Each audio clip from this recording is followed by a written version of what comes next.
Welcome to the kbbreview podcast. I'm Andy Davies, and today it's the ultimate face-off, a battle royale, a clash of titans. Well, you get the idea. This week we settle the question that absolutely no one is asking. Which is better, kitchens or bathrooms? We've got our usual heavyweights of Trevor, Liz, Nick and Justine, and we're asking our kitchen retailers Trevor and Liz why they don't sell bathrooms, and our bathroom retailer Justine why she doesn't sell kitchens, and Nick, who does both to some extent, what the relative pros and cons are. And then we'll pick our winner. No, not really. But what we will talk about is the actual underlying question. In today's difficult and changing market is diversification, something that retailers who only do kitchens or bathrooms need to be looking at. And it's not just kitchens and bathrooms, it's utility rooms, media centres, home offices, interior design, and pretty much everything else that could fit under your skill set, with a little bit of time and effort. But before we get into that, the kbbreview Retail and Design Awards 2026 is now just over a week away, on Monday, March the 2nd at the Hilton Birmingham Metropole alongside the KBB show. But there are a few new tickets now available, and it's first come first serve. So if you want to snap some up, then get on the website and book them now with your credit card. And it's only credit card bookings at this stage, I'm afraid. You've only got a couple of days before we turn it all off, and no, it doesn't mean you'll be sitting at the back. The seating plan really doesn't work that way. Trust me, we only work out who sits where a few days before the event. So go to kbbreview.com/awards to book your place now, and I'll see you there. So let's get ready to rumble with our tag team of retailers. In the red corner, from the tap end near Cardiff, we have Justine Bullock. Welcome back, Justine. Good morning. Hello. In the blue corner, from Stuart J. Warrington in Macclesfield, it's Nick Warrington. Hello, Nick. Hello, Andy. In the magic corner, from out of Milton Keynes, it's Liz PJ, Liz Panting-Jones from Lima Kitchens. Hi, Andy. And in the awkward corner, he doesn't know what to do with, from RFK, it's Trevor Scott. Hello, Trevor. Good morning. I've got my trousers on. What more do you want? I'd say that was a prerequisite, Trev. Normally, that would be a given. All right, so look. We're staging this as a battle royale here, but it's actually a conversation about diversification. But I just want to get an idea of why you all do what you do, Justine. So I'm going to start with you. Why bathrooms? Why did you end up selling just bathrooms? So I'll give you a really short version. So I did fashion design in uni. Then when I left, moved over to interior design. I was the manager of someone's interior design company. She did bathrooms as part of that company. And I really loved the bathrooms, basically. I loved the technical side of things. The small space design was probably my favourite element. And then out of the interiors offering that she had, like I could tell that bathrooms was, where the money was at, really, for her company, which did curtains, sofas, all sorts of things. So for a little bit, I asked her, would she just transition just to bathrooms? But she didn't want to because she was an interior designer at heart. So then I left and I did bathroom company. That's the very short version. Right, so it was falling into bathrooms, if that makes sense. Yeah. Because it was the experience that you had. So Liz, what about you? Because you've done other things as well, but you're like mostly kitchens. Why kitchens? How did you end up in kitchens only? Kitchens only because I'd worked for Homebase for a sum of 28 days and I absolutely hated doing bathrooms. So yeah, we went into kitchens. It's where our experience was. We both absolutely love food. So, it's a natural passion. And I grew up in the kitchen. Everything happened in our kitchen. So it's just naturally where my heart is. But you also made a decision that you didn't want to do bathrooms, so we'll come back to that in a minute. So, Trevor, how about you? Why rugby-fitted kitchens? Why not rugby-fitted kitchens and bathrooms? Well, like a lot of people, I fell into the industry by accident. I was a Marks and Spencer's management trainee back in the day, and I couldn't hack the commute from Brighton to London, so I started looking for jobs, and the company that offered me the job that I decided to take happened to be a kitchen manufacturer, and the rest is history, as they say. I went in there as an administrator and nothing more, but quickly got myself embroiled in the whole process of designing, and I'd never really looked back since then. So it's another falling into it. And obviously, Nick, yours is a family business, but you obviously didn't want to take any part in the family business originally, did you? No, that's right. Because you were a solicitor, right? Yes. So yep. You're our official legal correspondent on this podcast, as we've heard before.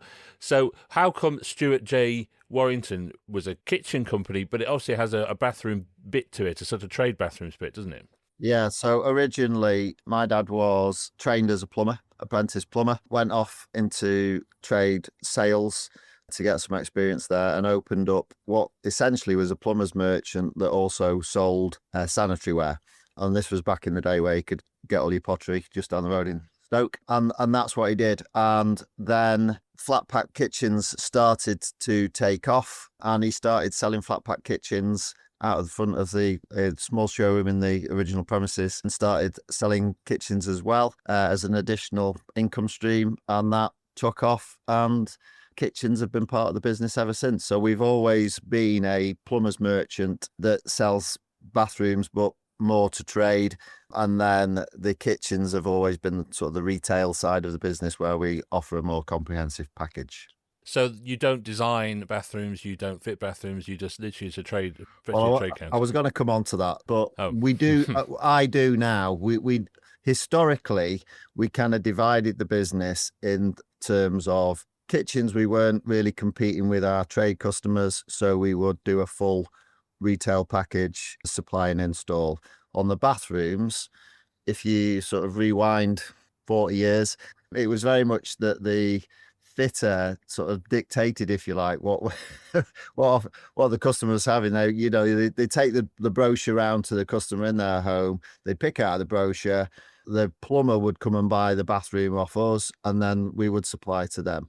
Obviously, the way that a lot of bathrooms are being procured these days has changed. The middleman is being cut out. There's a lot more tradespeople who are now offering to just fit bathrooms that the consumer has bought themselves. So we've had to sort of step into that gap a little bit, because I could see a decline in that part of the business, so that I now go out and offer a design service as far as layout, what's going where we then liaise with local plumbers and bathroom installers that we know to deliver a project. So I've started moving back into it to sort of fill that gap. All right, so that makes you the sort of Liberal Democrats of this particular Sadly. argument here. Yeah. All right, so Liz, I want you to now virtually look Justine in the eye and tell her everything you hated about bathrooms. Working at home base, they were boring, to be honest. They were boring and complicated because you had a white tile or a blue tile with a plastic trim. Yeah, it wasn't fun. And when we have done them, I want to be able to design them. And because we're not a showroom and we don't have that reputation, people don't want to come to us and spend £25,000 on a bathroom on products they can't see. And we don't have the accounts. It just kind of goes on. And we don't have the experience, because when we've done it, we've made some pretty big errors. So, yeah, we've been stung and, wouldn't let you do it. So, Justine, we've just established that bathrooms are boring. That's what Liz actually said. Home base. I'll cut the home base bit out. She just said bathrooms are boring. How do you feel about kitchens, Justine? As I always say, we sort of lump kitchens and bathrooms together as one enormous industry, but actually there's lots of people who are only bathrooms, lots of people who are only kitchens. But from your experience of knowing kitchen people, would you just think to yourself, I'm not touching that with a barge pole, that just looks too difficult or too boring? No, What's your view? Kitchens. I love kitchens. I think for me, we would do kitchens. If we had a bigger showroom, or, maybe even in the future, we would do kitchens. So I'm definitely not against kitchens. But I do think as a solo director of a small independent company, it's too much for me to fit in currently. So I do think the skill set is quite different. Or, you generally would recruit someone who's a bathroom designer or a kitchen designer, or even if they've dabbled with both, they've usually got more experience in one over the other. So I think I'd have to have a lot more time on my hands in order to integrate that into our current business. But never say never. I don't think I wouldn't. I actually like kitchens, but I prefer bathrooms because that's where my knowledge is. Yeah, and I think that's one of the things we'll come on to is what's better, to be very diverse or to be very good at one thing, an inch wide and a mile deep. So, Trevor, you've been at this a long time. RFK's been around a long time. You must have had lots of discussions about the temptation to do bathrooms must be quite high. But you haven't really. So, if not, why not? Well, going back in the day, 30 odd years ago, we employed a chap that had been a director of a company just up the road from us in our original showroom, and they'd gone bust, and they were kitchens and bathrooms. And he came to work for me, and the day he started, he handed me a letter, and I said, "What's this letter?" And he said, "Just open it and read it." And I sort of opened the letter and read it, and it says, "Dear Trevor, thank you very much for this opportunity so late in my career, but please accept this letter as my resignation." And I said, "What do you mean your resignation?" And he said, "Just read on the next paragraph. In the event that you decide to go into bathrooms, I'm heartily sick to death of the bloody things. So please accept this letter as my resignation should you decide to go that way."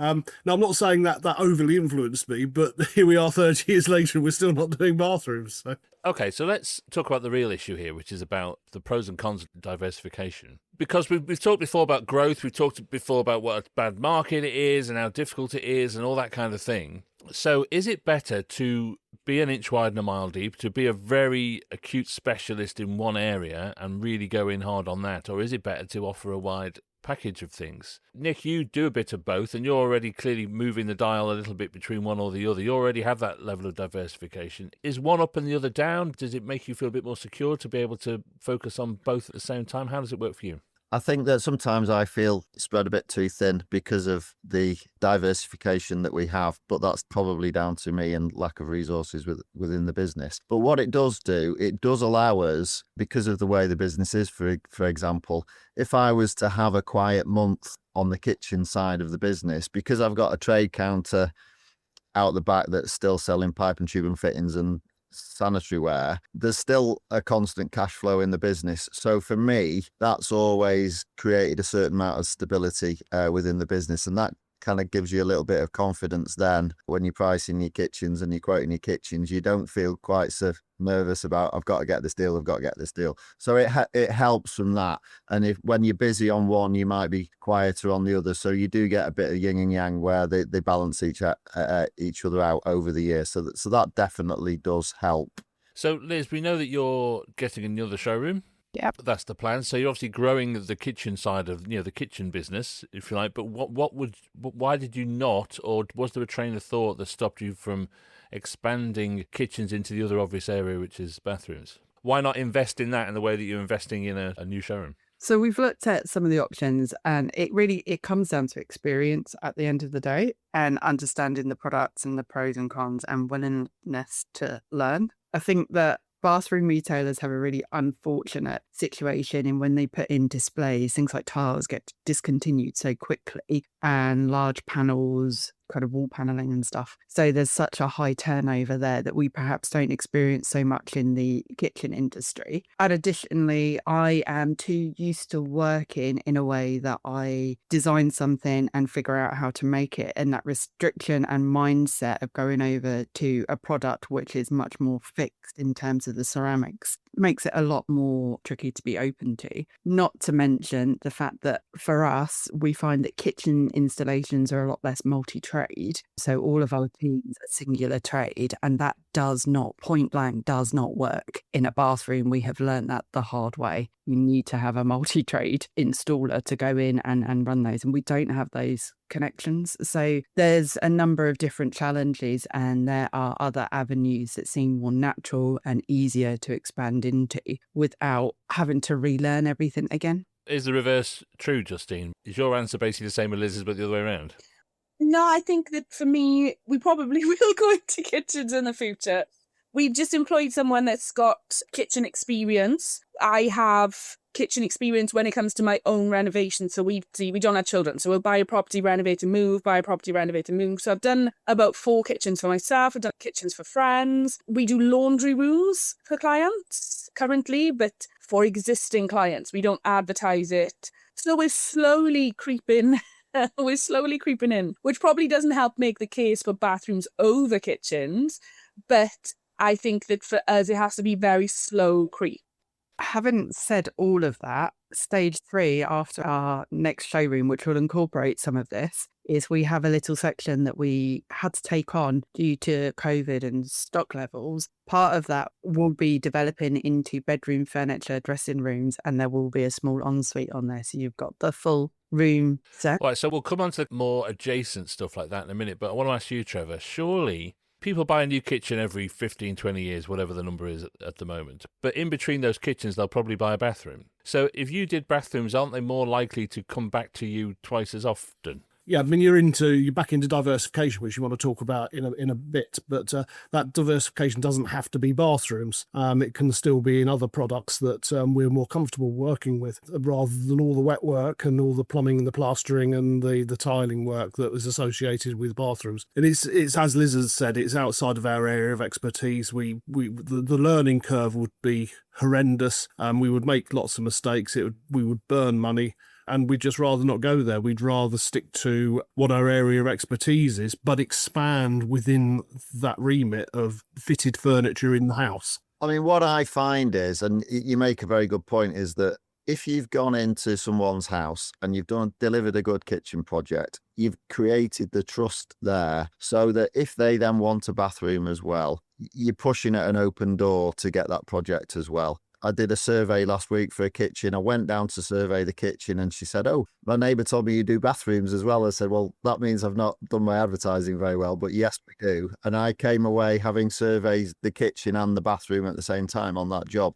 So they do tend to tie together. And, I can look back over the last couple of years and the amount of kitchens we've done where we've then followed on and supplied bathrooms, working with local tradespeople to deliver those bathrooms. We get quite a lot of work that way, and it actually feeds the other way as well. We might supply someone a bathroom through the tray counter and they come in and we start chatting about kitchens as well, and then when they're ready for a kitchen they come in and have a kitchen offer, so that the two do feed each other very well, I find. I know a retailer, and probably not the only one, but every year they send every kitchen they've done, they send it a birthday card. So after year 1, year 2, for however many years, happy birthday to your kitchen. Did you know we also do bathrooms? And as you say, you're kicking at an open door, because one of the objections that people have is trust and reliability and having done a good job and all that kind of stuff. And if you've done a good job on one, you'll do a good job on the other. I suppose that's the argument for it, isn't it? All right, look, that's the most extreme probably diversification you can get, is going from kitchens into bathrooms or vice versa. But there is a no man's land in between of lots of other stuff, isn't there? And we've talked a little bit about it, but the obvious one is bedrooms. The other B that nobody ever talks about, the home office, media centres, that kind of thing. So how big a thing is that for you, Liz? That is something we're definitely trying to get into. We've recently contacted past clients. We've got some leads. I'm going out to one later on today to measure up for bedrooms. And I think that it's definitely a growing market. If you look at the fact that other people have introduced them and there is a lot more competition out there, a lot more of a trade focus on them as well, then it's clearly a market that many companies are seeing growth in and potential. And it seems silly when you're so used to furniture and specifying it not to offer it. A bedroom's just an easy kitchen, isn't it? Yeah, very easy kitchen. No problem. It's an easy kitchen. Electrics. Yeah. Great. So you already do a chunk of this, Trev, don't you? Well, we've done it for many years, and going back quite a while now, we did display bedrooms and we sold them very effectively at the time. But kitchens was really taking off for us significantly, and we decided to take out those bedroom displays in favour of more kitchen displays at that time. And we've never reversed on that decision in terms of what to display. But that is changing, and we are looking at taking advantage of our history and the amount of time we've been in business. And as Nick says, pushing open a door that's already half ajar is a lot easier than knocking on one that's locked to you, which I feel probably would be the case with bathrooms. But in the case of bedrooms, home studies, home offices, bars, media centres, utilities, laundry rooms, the list is endless of other products that are furniture orientated, that fit within our already existing skill sets and using existing suppliers that we can expand into without actually going all the way down the road of becoming a bathroom centre as well, which I think certainly at this time is a bridge too far. And with that in mind, this year we are redeveloping our website, and we are going to be tagging on "and interiors" to our business name, and we are changing some displays to incorporate products that we're not particularly showing very well at the moment, and we want to improve on that. Then, using that MailChimp, get in contact with all those literally thousands of customers that we've had over the last 30 odd years, and say, hey, look, if you're after a bedroom, look no further. So, Justine, it seems there's a long list, like Trevor says, of kitchen adjacent things, but what are the bathroom adjacent things? Because you talked about utility room then, but I would associate utility room much more with the kitchen adjacent thing. Yeah, so we get asked for laundry rooms by existing clients, so we will do a laundry room. We did design for a utility room It was more of a laundry room because it was next to a bathroom. So literally in proximity.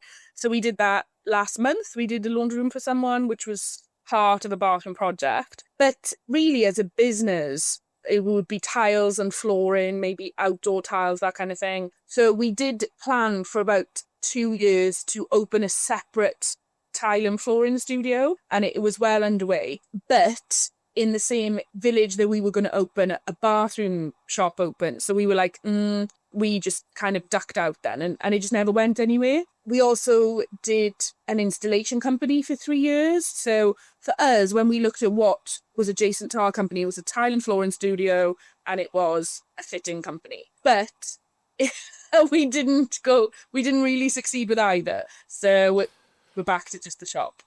I suppose that one of the differences between kitchens and bathrooms is lots of people have more than one bathroom where they only have one kitchen. So the chances of them coming back to you for a second bathroom, a cloakroom, an ensuite, whatever it is, it's high. It's probably much more frequent than several kitchens in one house, although I'm sure that happens too. So this is always the question that comes up, really, but what's stopping you from doing it? Is it literally about finding the skill? Is it the people? Is it the money? A lot of this, I imagine you're dealing with the same suppliers for furniture as you are with kitchens, if you're doing a media centre or whatever it is. So, Liz, what's stopping you? All of the above. Right. It isn't one answer. It's just kind of little bits across different reasons. So having the marketing, knowing how to market, persisting with it, making sure your team are specifying those units correctly and considering the things that trip you up in those areas, learning what they are, having the focus on the right thing, because a bar might be 5 to 10,000, a kitchen is 40,000. Are you getting consumed with the wrong things? For us, we've made a big shift over to advertising ground floor renovations, and we've seen a real drop off of smaller projects, which on one hand is great because they're a lot more fun, or they feel more fun to work on. But when you're in someone's home for 4 months, it grinds you down a bit more. You need those smaller ones to kind of boost morale. Yeah, so I think we're not really stopped from doing it, but there are definitely things to consider. If that answered your question at all. No, it does, but we've talked before, haven't we, about firefighting and being stretched. It's another question really about how much of it needs to be you doing it. Because the more you diversify, the more you kind of stretch, and there's got to be a point where you can only do so much. And if your knowledge is kitchens, then you've got to find somebody who knows bathrooms, But there's or also whatever. managing clients' expectations. So I've got a client at the moment. It's great. They've bought from us in the past. Their build fell through. They've come back to us. I've got a 15 by 15 metre kitchen. It's insane. They've then got a second kitchen, a bar, a utility room, a boot room, a dog wash room, walk-in wardrobe. And they want me to look at all of this. That's basically my design time for a month. So I have to manage that. And for me, taking that on and making sure I'm managing that correctly and my time and the investment that goes into it is a lot easier than trying to get other people to do that. And also I want those guys out there getting those quicker kind of wins as well. Trevor, look, it says something when the dogs have a better kitchen than I do. Frustrating at best. But what do you think? Because your role at RFK now is to do the sort of bigger thinking, is to buy the time to do the bigger thinking stuff. But you've still got to get people to actually do it, haven't you? Well, yes, we do. And in slightly straitened times, then the amount of staff that we've got and the amount of spare brain capacity that we've got to do this work is a little bit more limited than we would like it to be. So concentrating on our core products is obviously key. But we can't allow ourselves to be inwardly thinking like that. We've got to be prepared to take the blinkers off. And I think one of the things that particularly opened my eyes fairly recently was I went and had a look at a project that my son Toby has been working on for 2 years. Yes, 2 years, you did hear that right. But it was over £200,000 by the time we'd finished it. And as Liz had just said, it was a kitchen, it was a bar, it was a utility, it was an ensuite, a back kitchen, 3 bedrooms, and it was a whole house project basically that we ended up doing. And it took a long time. It burnt a lot of energy. The headline figure sounds amazing, but was it actually worth it for the amount of energy and effort that went into doing it? And when you looked at it and hardcore looked at the numbers, yes, it was worth it because it took such a long time. It didn't actually distract from the rest of the day-to-day churn of work. But it did open our eyes to the fact that our clients do want a not necessarily uniform, but a cohesive look to their homes, and having a singular interior designer. And Liz, you'll get this better than the rest of us, I guess, because you're the one that's a qualified interior designer. But being able to coordinate that look that runs through, they might well be different rooms, but if there's a nod to adjacent rooms and everything links through and it all looks cohesive, then clients are that much happier. And unless you're prepared to offer those other spaces, then perhaps and possibly your competitors will do, and they'll steal the whole job off you. And that then you kiss goodbye to significantly high value projects. Let's flip this on its head, Nick. People come to you because you are a specialist in something. You know, they can go down to any big stores that sell a bit of everything, but they've come to you because you are an absolute specialist. And there is a real flip side argument that says actually what you should be is really, really good at one thing, because that's what people come to you for. And actually diversification can just sort of distract and dilute what is a very clear message of I am a specialist in this, whether it's kitchens or bathrooms.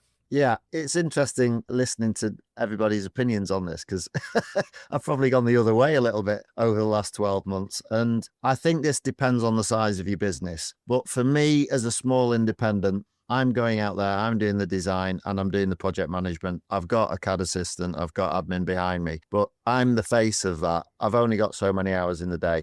So I took the conscious decision that for a business of that size, trying to be all things to all men is an impossibility. You have to pick your lane, get in that lane, and, you know, as you say, inch wide, mile deep. And so I focused on this is what we do really well, and that's what I'm focusing on. So we've lost, I think, as Liz says, I've got no 50 metre by 50 metre kitchens, but some of the smaller kitchens, we are doing less of those, perhaps because of the way that we're marketing ourselves. So I can see the average spend increasing, which is, you know, one of the goals that I and probably every other KBB retailer looks at. But that's been my focus, rather than trying to say, right, I'm going to go market this, I'm going to go market that, because I ask myself just a really simple question.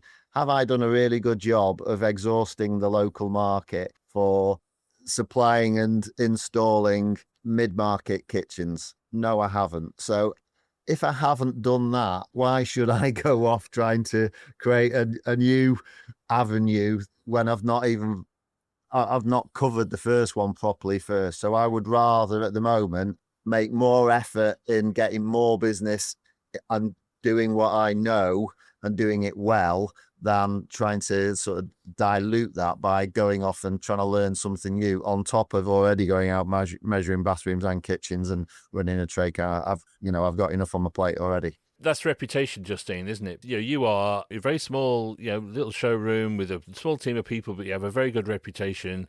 You've got lots of attention for what you do.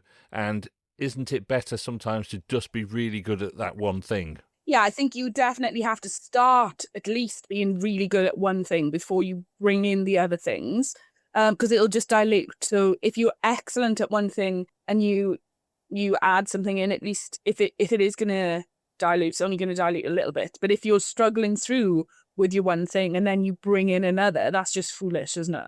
So I think, to perfect and be excellent at something is always the goal before you bring something else in. But I'm really quite quick to cut something off if it's diverse, if it's not working, if it's not clicking, if something is affecting the main core business, we won't persevere for very long. So when we did the installation company, we did it for 3 years, but to keep going with it would have been foolish, really. And since we've closed it, it's really had a positive effect on the main core business, because I can focus more. Yeah, I think you've got to accept when things don't work as much as explore them when they might. Well, look, again, we've solved this. I think the answer to the question is, if you want to do it, and if you don't, then don't. I think that's pretty much what we've concluded from this. But look, as always, fascinating stuff. Thank you so much for all your time, as always. And I won't see you next week because we're not doing one next week, but I will see you at the KBB show and the awards. I'll see you there. See you there. Yeah. Bye.